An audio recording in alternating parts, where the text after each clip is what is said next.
Greetings, I'm Dr. Will, and today I'll be giving a short little speech about art. What's that? I don't have any expertise in the field whatsoever and I'm completely unqualified to give a speech on art? I will sue. Now who here likes art, huh? Go on, raise your hands, raise them high. Good, good. Now who here likes video games? Trust me, this is relevant. Same as before, raise them high. Good, good. Now finally, who here likes Twix over Snickers? Completely irrelevant question. I want to make sure you're paying attention. Those two questions lead into the entire purpose of me giving this speech besides the English project that I'm doing this for. I think that video games should be recognized as an art form. Let's start with the definition of art. Merriam-Webster's dictionary defines art as something that is created with imagination and skill, and that is beautiful or expresses important ideas or feelings, which I feel describes a video game. Video games are made with imagination, unless you're EA, in which case your video games are made with copy and paste. They express important ideas or feelings, like my first example for today, Hotline Miami. Hotline Miami is a graphically violent video game with the added twist of an underlying message against violence. Like most video games, it incorporates many different forms of artwork. There's storytelling, music handmade for the game, visuals crafted for their specific purpose, and maybe even more that I don't know of. Its story is alright, outlining a war veteran who is dealing with anger at the group of people who killed his friend, and he decides to turn to violence as an outlet for this anger.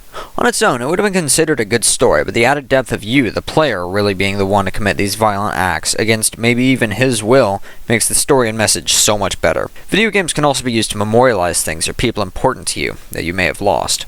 For example, let's turn to Hotline Miami 2, the sequel to the game I just talked about. During development, the mother of one of the two developers sadly passed away. In the game, Richter, one of the playable characters, is revealed to have to take care of his mother, who is ill with some unknown disease. It is assumed that this was an insert for the developer's mother so that he could have some way to memorialize her. But it's not only people who can be memorialized. In The Binding of Isaac, there's a set of items modeled after the titular character Isaac's cat, Guppy. Guppy is also the name of the first cat that the creator Edmund Macmillan owned. I've made very specific examples in this speech, but in almost any game you play there's a memorial for something. As I also included before, video games include many aspects of art. Many times, video games will include a custom-made soundtrack for that game, sometimes even made by popular artists. An example of good music with a great atmosphere is Payday 2. Payday 2 has both calm, suspenseful stealth portions, and more subdued, and high-octane loud portions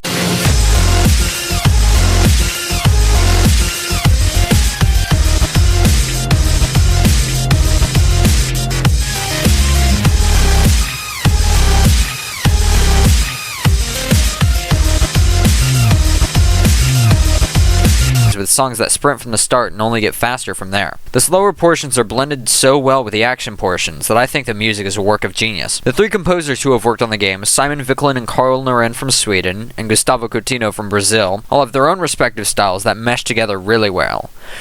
There's visual art to be found anywhere you look, made by people who worked really hard to master how they wanted their game to look. Trust me, there's a group of artists I work with, and any time they post their work, I'm astounded by the quality of it. It takes a lot of dedication and effort to do this, and anyone who can commit themselves is truly impressive. I tried doing artwork for one thing, and it sticks out like a sore thumb among all the beautiful pieces that the other artists have made. So we've covered that a game has to stand for something, sound good, look good. Now let's talk about a quality exclusive to games. They have to be fun to play. If your game isn't fun to play, nobody's going to play it, unless you're Activision Blizzard, in which case your games can be as garbage as your sexual harassment regulations. Nobody will ever see your game, your passion project, this thing you've been working on for such a long time, you've put so much effort into it, if it's not enjoyable. If it's offline, you have to worry about having a good gameplay loop, being the right length. Sometimes you have to worry about story building. If it's online, you have to worry about all the previous stuff, but you also have to have good servers, good anti-cheat, balanced mechanics, and the perfect amount of chaos. All of these things are what makes games successful. If you don't have the right measurements of each ingredient, your game will flop eventually. For example, let's take a look at Team Fortress 2. Team Fortress 2 is a class-based first-person shooter developed by Valve and released in 2007. Yeah, 2007. This game is about as old as my younger brother. Well, Dr. Will, what kept it alive for so long? Let's look at a clip I have stored on my computer. I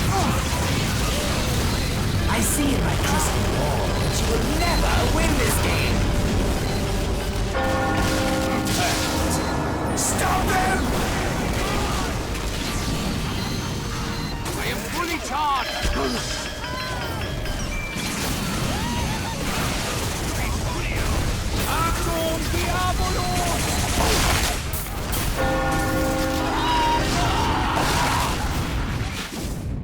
Yeah, it's something you can only find in this game. The character design, mixed with Valve's aging Source engine, creates a beautiful masterpiece of completely stupid fun. If I had to pick one game that I could only play for the rest of my life, it would be Team Fortress 2.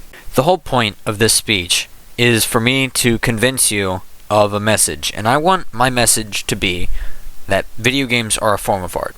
Whether it's because of all the people who work together to make something that will be appreciated by everyone, or the art itself blended together to form the game, video games are almost universally enjoyed and critiqued like art, therefore they are art. Thank you.